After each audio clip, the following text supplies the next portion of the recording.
I'd like to begin this video with a statement about my awakening experience.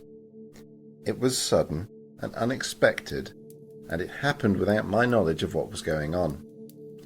I know this is said often, but I really didn't know what Kundalini was until after my awakening. The word Kundalini came to me on the wind, as if I suddenly knew that this experience was Kundalini, but I still didn't know what it meant. I began to research the term and quickly found that my experience was a match for the signs, symptoms and experiences known by only a few Indian yogis. Later, I found that the only text I'd ever read that mentioned it was the Yoga Sutras of Patanjali. However, I had forgotten this snippet of information that Patanjali had only hinted at. I believe that above my Raja Yoga practice of the 8 limbs, it was simply my steadfast adherence to the truth and to goodness that ultimately led to my awakening. I was put in trying situations in my life where I had the option of lying to make my life easier and looking the other way to please the people around me, but I chose the harder path of the truth, and I suffered for it. But it was principally this choice that led me to the test I would have to endure so that I may prove myself to God. I think it was also important for me to show the world what I was about, and I did this through the creation of a short-lived internet chat show and by publishing a novel on my learning so far. The awakening itself was difficult for me, morbid, and for 3 days and nights I suffered mental disturbance and spiritual punishment like something out of a paranormal activity movie, before reaching a peak where I gave myself up for dead. Following this, Kundalini rose to my crown chakra, the Sahasrara, and I felt something I can only describe as 1,000 orgasms lasting for tens of minutes. I imagine that this must be what has been referred to as the ecstasy of the saints. Following this, I was enveloped in the love of the Creator that made me cry so hard for being blind to this before now, and so grateful that I had been given this opportunity to demonstrate my allegiance to good. 6 months later, I had a similar experience, but this time I attained Samadhi, with a total cessation of ego, an appearance of time stopping, and a grand vision of the universe containing the pervasiveness of consciousness.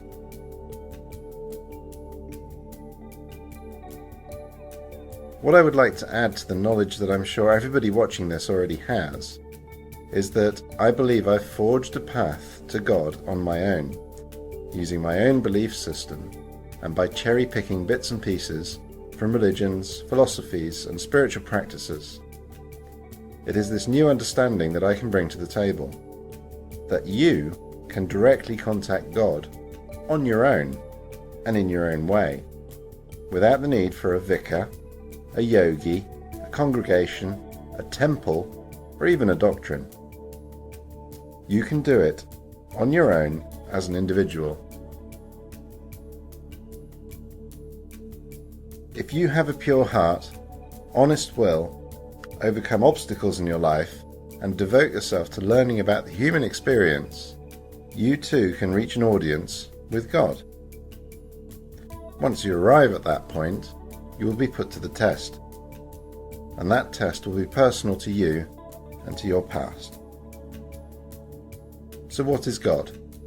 Well, in my experience, God is the source of all consciousness.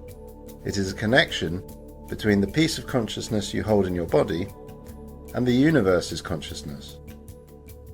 It's neither male or female, and it doesn't resemble a human body. It is pure energy. And while it's capable of love, it's not as many religions would have you believe. It seems to me that the Hindus have the most complete and practical religion when it comes to reaching this universal consciousness, and I align myself predominantly with that thinking. Although the story of Jesus Christ, on its own and separate from the rest of the Bible, is also noteworthy as an example of cosmic consciousness. I do not believe in one God or many gods. Rather, I believe in polysolipsism. This is the idea of many individual paths to the source that can coexist together, that my universe collaborates with your own, and we both may connect with the source by our own methods. What is the point of life?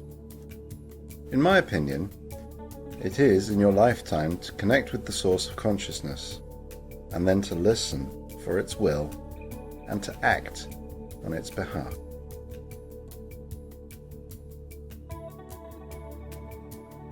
Loss of anger and judgment. The first noticeable change I found post-awakening was that I had lost all of my anger.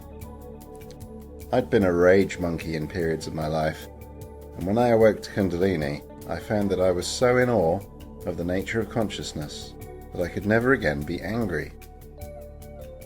I knew that I was loved by the divine force behind life itself, and that the universe had my back.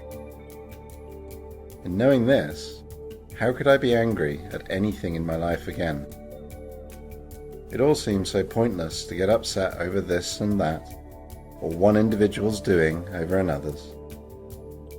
In time I realized that there was another angle at work here. I had stopped judging people and their acts. I couldn't now take anyone's behavior seriously enough for it to affect my mood. And as a result, I just stopped judging them, and instead tried to offer an alternative positive take on their situation. Something that would hopefully make them think about why things might not be the way they saw them. In doing this, my relationships with people seemed to be talked about by others, and I could get on with people who others disliked. And what's more was that certain difficult individuals responded to me with respect and kindness. It was, and is, surprising to me that I can now see positives where others cannot.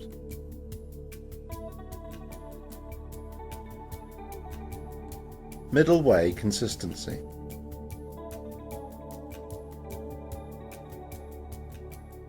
I find that my emotions are now following the rules of Raja Yoga, in that there are no more highs and no more lows present in my life. Situations that previously made me feel down and sad don't affect me. And I guess almost regrettably, happy events don't make me feel happy anymore. This middle way is part of the yoga process, and it allows for stability to grow in one's life. It's kind of like Pink Floyd's song Comfortably Numb, with me being the child who has grown.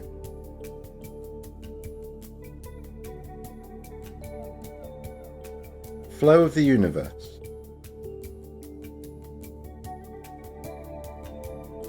One of the most surprising and unexpected facets of Kundalini awakening for me is that I seem to have found the flow of life, or rather, the groove in which the best music is played. I am living my life now without concern for my future, and I am living without ego, doing only what I need to do to stay in the groove. The knowledge to navigate seems to come from somewhere beyond my senses. I'm not sure if I'm listening to the flow of the universe itself, or whether it's prayer that brings me to it, but I'm definitely driven to do some things, while others I leave.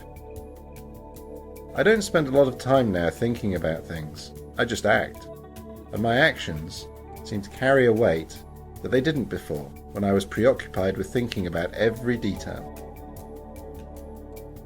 People seem to respond better to me and celebrate my work when I don't really feel that I'm trying that hard, and that I always have more to give if needed. There is a puppet-like aspect of existing this way, and the loss of free will essentially is what it's about. But it's not like I'm brainwashed by some evil director of MK Ultra, and rather it's like I'm acting on the will of the source itself, which is always loving and benevolent. I don't mind being a tool for good in a world that has gone bad.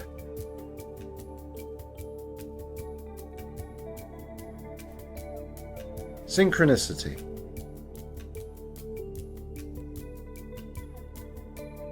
You're a detective now, son. You're not allowed to believe in coincidence anymore. Those are the words of Commissioner Gordon from the Dark Knight Rises movie. They are so relevant to the post-Kundalini experience, it's crazy to consider working out all the odds of the things happening, as they'd be far too high. My life now is full of meetings and events, and witnessing acts that are synchronistic. My presence in any situation seems to be preordained somehow, and necessary for the outcome to be what the universe requires. I've learnt to go with the synchronicities and not to fight them.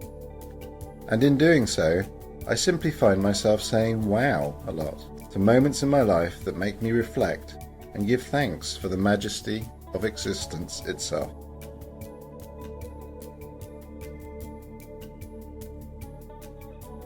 My will becoming reality. What I refer to is the idea that the universe is providing me with exactly what I need when I need it. It feels to me like a very fragile experience that could end at any time, and this is why I'm a little nervous about covering it.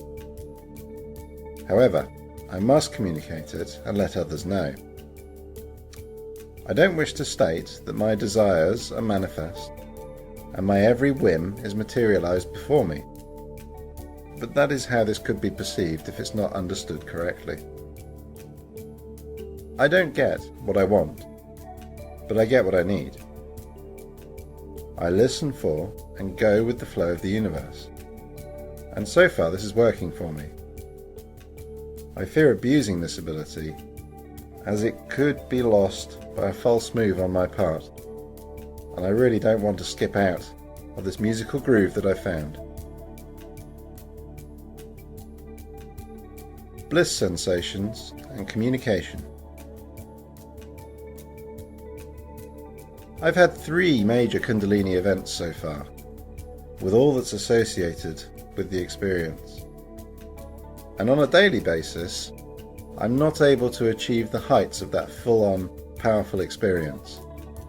However, I can feel Kundalini Shakti working in me, and I am subject to small doses of Kundalini radiation that seem to come on with a good deed that I've performed, or a good thought, or correct conclusion that I draw from a situation maybe, and especially when I offer thanks. When this happens, I receive what I can only describe as a gift. I get a sensation that seems to run the opposite way to a rising Kundalini. However, it's definitely a relative, as I recognize the associated electricity and bliss that comes with it. It's like taking a hit from the bong of manna that for a moment makes me feel amazing. And I offer gratitude to the source for being in this life that I have been given.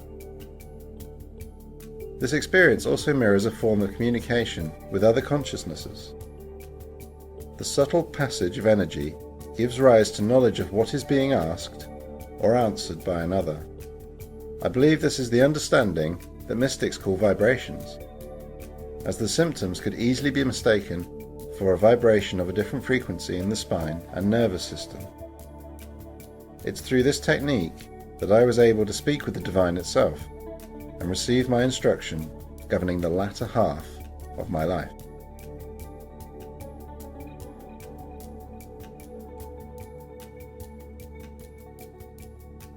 In this lifetime, I've stood at the edge of the pits of hell, and I've also knelt at the opening doors of paradise. Both these things are attainable by anyone living today.